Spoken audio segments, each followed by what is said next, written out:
Hey guys, what's up? Unjust for MLB Baseball Blogs and Tim from Oh, yeah. We're Tim and AC from the Cash County AC Sports Report, and we are thrilled to have Daniel Nava, Red Sox outfielder, on with us. Daniel, what's going on, man? Hey guys, doing well. How you guys doing? I'm doing good. We're doing pretty well. Thank you so much for your time, Daniel. Oh, no worries. Glad to talk to you guys. Alright. Okay. I'll start off first with a quick question. How's spring training so far? How is it just batting out with Adrian Gonzalez and Carl Crawford and them? So spring training, it's my first big league spring training, so it's fun because it's a lot of new stuff, and anytime you do something, for the first time, it has that special kind of feel to it. But being around those guys, you get to see a lot of what makes them great, how hard they work. Carl busts his butt, and I have an example. After one of the games, he wasn't happy with how he played, so he went out on one of the backfields and did like 6 or 7 sprints after the game and hit the cage right after. So seeing what makes some guys who are some of the best players in the game at their position do what they do only inspires you, makes you kind of look at yourself and say, what can I do better? Yeah, one thing that's kind of interesting, what player in that locker room have you become close to over the last year? Who's taken you under their wing? Ooh, that's a good question, and I guess I'd answer it by saying, this sounds kind of funny, but a lot of the guys lead by example. And so I remember my third game up there, I had a really rough game. I struck out 3 times, and obviously, being a young guy, you wanted to do well and show the guys that, you can help contribute. And I had multiple guys come up to me and basically say, man, don't worry about it, we've all been there. And it's kind of been that idea with all the guys that watching every guy go about his business in a professional way has really been a big eye-opener for me. Because you see guys get to the field super early, you see guys getting their work in, and no one really slacks off. And so when you get that with almost everyone, it's kind of that, oh, that's how it's done. So that's something that I definitely have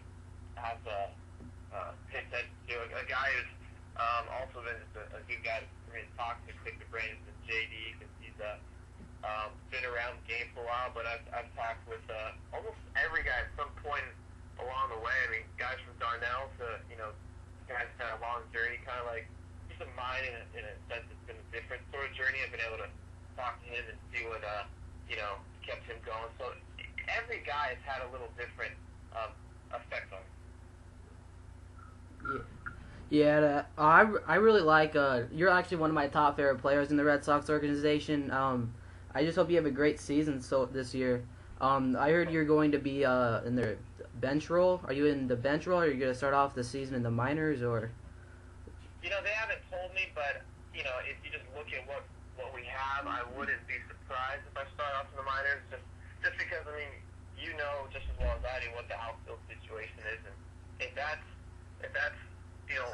where I start, that's where I start. In all reality, I have to go out and do my job before anything could even take place, because it's the Red Sox. They just don't hand out positions, as you well know. So, but no, they haven't said this is where you're going to start. It's just going into spring training, competing as best I can, and leaving it at that.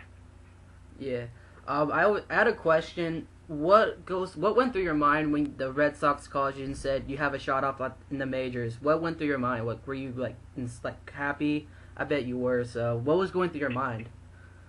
Oh, yeah. Obviously, I was really happy, but how things worked out with the call is I wasn't sure if I was going to be activated or not. So there was a period of hopping on the plane and just knowing that I could go up there, and then they may not need me and could be going back to Pawtucket, or going up there and being activated and not playing. So all these options were kind of going through my mind, and I really didn't know what to think, but I initially thought, you know what, at least I'm going to get the chance to have the opportunity, and so I was just excited for that. And then if actually something came of it, then so be it, and if not, no worries. But that's kind of how things went. That's what I was thinking.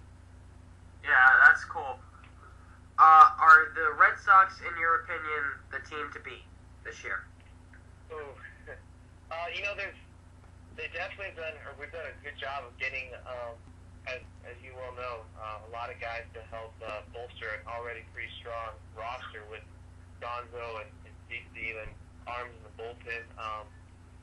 Gosh, it's a good lineup, and I mean, you guys know what I'm saying. There's a lot of other good teams out there, and it's going to be interesting to see how things play out. I mean, as you know, what happened last year, hopefully you can stay away from the injuries and stay healthy. And I think it should be really exciting, though, to see what the lineup produces, both not only on the offensive side, but also like the pitching and the defensive side as well. It should be really exciting. Yeah, we're actually Phillies fans, so it's going to be fun to see this next season. And another team that's considered a contender annually is the Yankees. The Red Sox, obviously, team-wise, hate the Yankees, but do you feel that the players hate each other on a personal level, where if you got these guys off of the field, they couldn't work together? That's not the feel I got. Granted, being my first season up there, I could be wrong, but that's not the feel I got. I think there was a lot of respect for the other players and understanding that they are good players, and I didn't get that feel. I think it was just more of a knowing that that's a good team out there on the other side of the diamond, and you want to do everything you can to beat that team. But I don't think anyone, at least from what I gathered, took it personally, and I definitely didn't take things personally and going out and trying to do anything of that nature. Yeah. I got a quick question. When you were at your first at bat, you hit that grand slam against the Phillies. I bet Tim and AC were watching that. I was actually watching that. And when you hit that grand slam, I was like, wow. What went through your mind when you hit that? And when you got to home plate, what was going through your mind when you did a roll call with the hat and everything to the crowd? What went through your mind? Really things kind of sped up, and so that whole day was kind of just a jumble of a lot of things happening at once. So I was trying my best to slow things down, but as soon as I hit the ball, I felt like a big weight off my shoulders, because it's your first at bat, and of all things, bases loaded, and I was just trying to. This is my first chance. Let's do something good, and I was like, okay, I hit the ball. But once it went out, I was simply thinking, let's make sure you touch the bases and get home. And I didn't, I understood that it was my first bat, so I wasn't trying to smile or anything. I didn't want to show anybody up if it could have even come off as that way. But then I got to home plate, obviously, and I saw all the guys have smiles on their faces, and that's when I finally was like, okay, well, I guess it's okay for me to enjoy the moment a little more. The curtain call was something that I definitely was not going to do unless I was, told to go out and do it.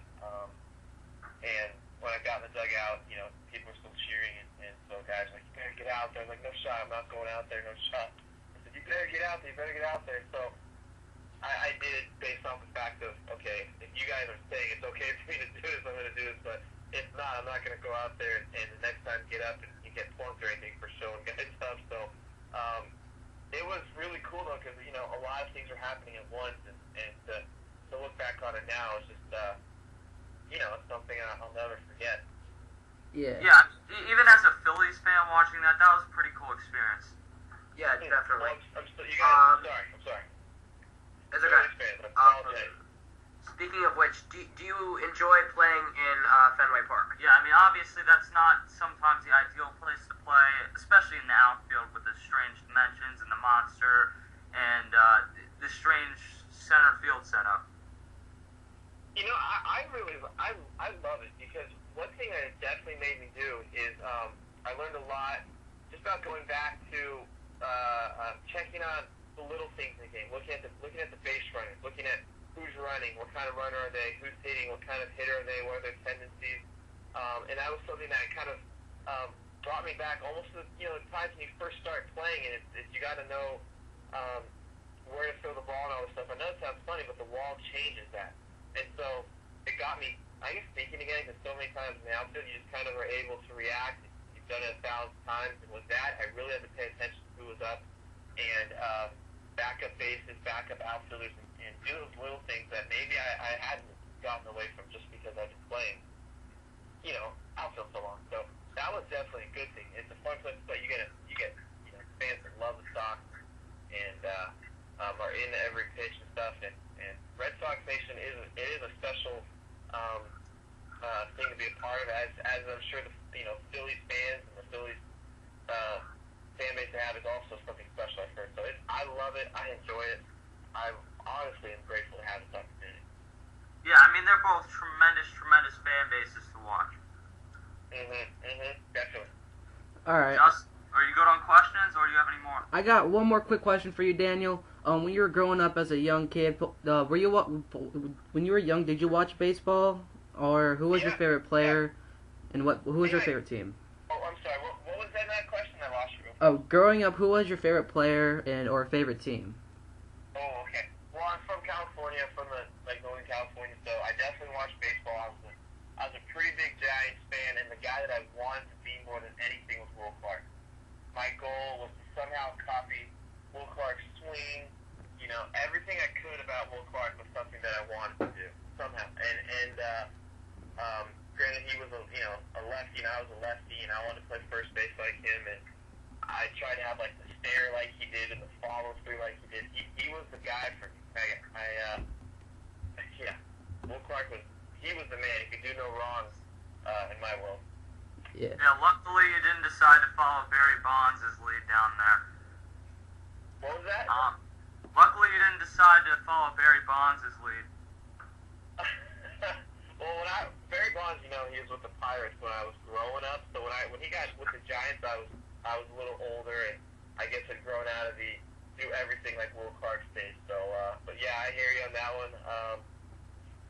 He's definitely one of those guys who had a ton of talent, that's for sure. Yeah. All right, Daniel Nava, the Boston Red Sox. Glad to have you on, man. Best of luck this season. Thanks, Daniel. Right on, you guys. Have a good one. You too. See ya.